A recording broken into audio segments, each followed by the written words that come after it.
more Hanna and McCauley talk to each other, the more they see a darker version of themselves. No, I do not. Right. I am never going back. Then don't take down scores. Michael Mann's crime thriller movie, Heat, isn't a masterpiece because of its action scenes, but because of this diner scene, where the hunter and the hunted talk to each other for the first and only time. I do what I do best. I take scores. You do what you do best, trying to stop guys like me. This scene turned the movie from a typical cop-thief chase story to a psychological chess match, where both tried to win each other's king. Guy told me one time, don't let yourself get attached to anything you are not willing to walk out on in 30 seconds flat if you feel the heat around a corner. To better understand this scene and philosophy in it, we have to understand the events that led to it. The movie opens with McCauley, played by Robert De Niro. He was a hyper-disciplined professional thief who had a tight-knit crew. They were trying to steal an armored car worth millions. In this heist, one of the crew members killed a guard. To eliminate witnesses, McCauley's crew is forced to execute the remaining guards. In this way, the heist turned into a triple homicide case. Here, Vincent Hanna stepped forward. Al Pacino played the role of an obsessive LAPD homicide detective whose personal life was crumbling because of his profession. He was unable to focus on his family and was currently on his third marriage. His stepdaughter was also struggling with severe emotional issues. On the other hand, McCauley lived a completely solitary life, guided by his strict rule: never get attached to anything you can't walk out on in 30 seconds. However, he broke his own rule when he fell in love with a lonely graphic designer named Edie, hiding his criminal identity from her. The first half of the movie is all about a cat-and-mouse race. There are heated interactions, violent scenes, and high-stakes action. But then, Hanna found McCauley and offered him a cup of coffee. Right. This led to a 6-minute scene in a diner that turned the typical cop and thief trope into a psychological and philosophical discussion. 7 years in Folsom. In the hole for 3. McNeil before that. It was the first time in cinema's history that Al Pacino and Robert De Niro shared the frame, despite co-starring in The Godfather Part 2. Both were a powerhouse of acting and skills, and the audience was excited to see them together. Along with it, this interaction was the pivotal point of Heat. The cop and the thief were facing each other for the first time. It was the only scene where the audience could understand them and could relate to them. So, Michael Mann was very careful while filming this scene. From dialogues to place selection and cinematography, he made sure every part played a role to convey the core thesis of the movie. That is, what happens when a person becomes completely consumed by their profession? The actions before this scene led to this question, and the action after this scene was meant to prove what they said in this diner scene. Michael chose Kate Mantilini for this scene because it was a black and white interior. He wanted nothing to intrude on what these two actors were going to do. There was nothing in the background that could take us away from the actual interaction. Moreover, there was no background score. Silences, subtle dialogues, and the voices of the coffee shop filled the scene, forcing us to focus on characters. McNeil is tough as they say. You looking to become a penologist? Michael kept 3 cameras working simultaneously to shoot the scene. The whole sequence was intimately shot in medium close-up. The camera was showing one's shoulder and another's face. These shots symbolized that Hanna and McCauley were the two sides of the same coin. They were heads and tails of each other.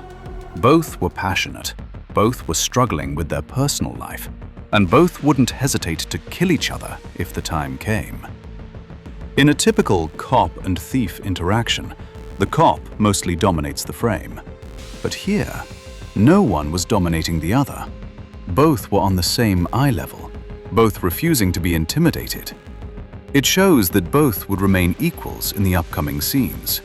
So you never wanted a regular type life? The fuck is that? Barbecues and ball games? Now, in the diner scene, there was no angry discussions or violence. They simply drank their coffee, talked about their dreams and life issues, and walked away.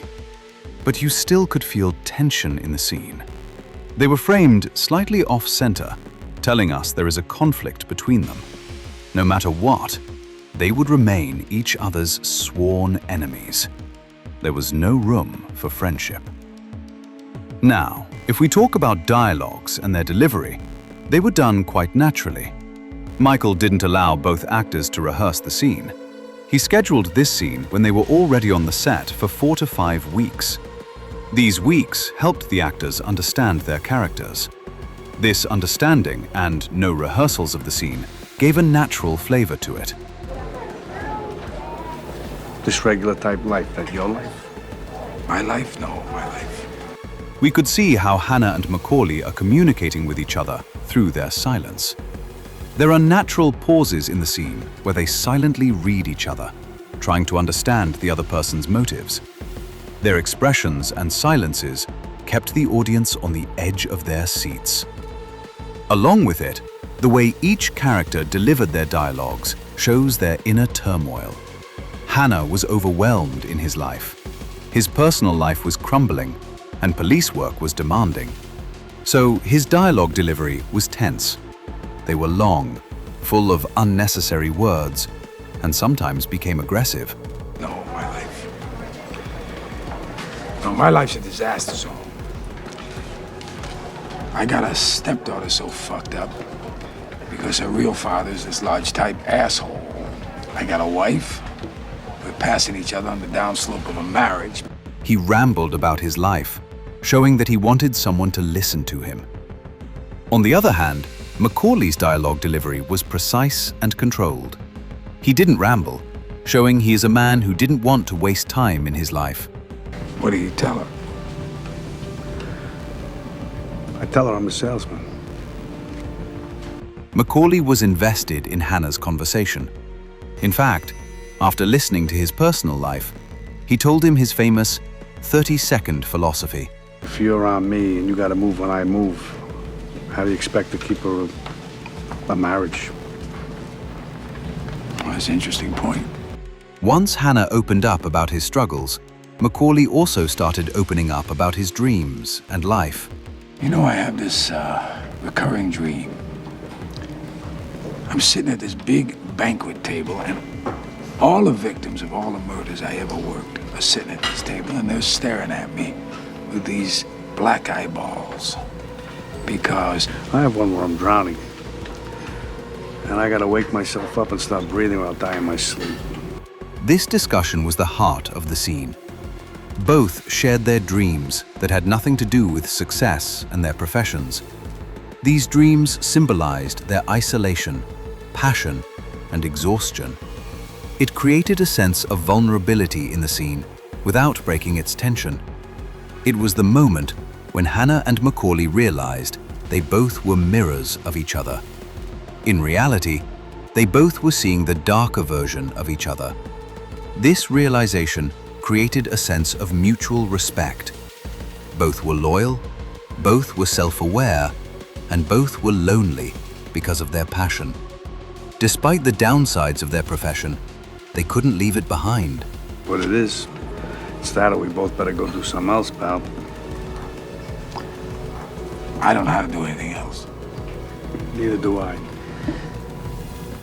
This created a sense of tension because the audience knew that when they would meet next time, they might kill each other.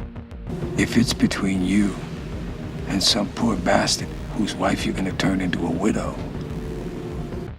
The dialogues of this scene are inspired by the real interaction of a cop and a criminal. This fact makes the dialogues more natural, more realistic, and more interesting. In this scene, we see a sense of vulnerability and humanity in the middle of a violent world. And this fact makes it a masterpiece. What do you think about it? Share with us in the comments section and subscribe to our channel for more content like this.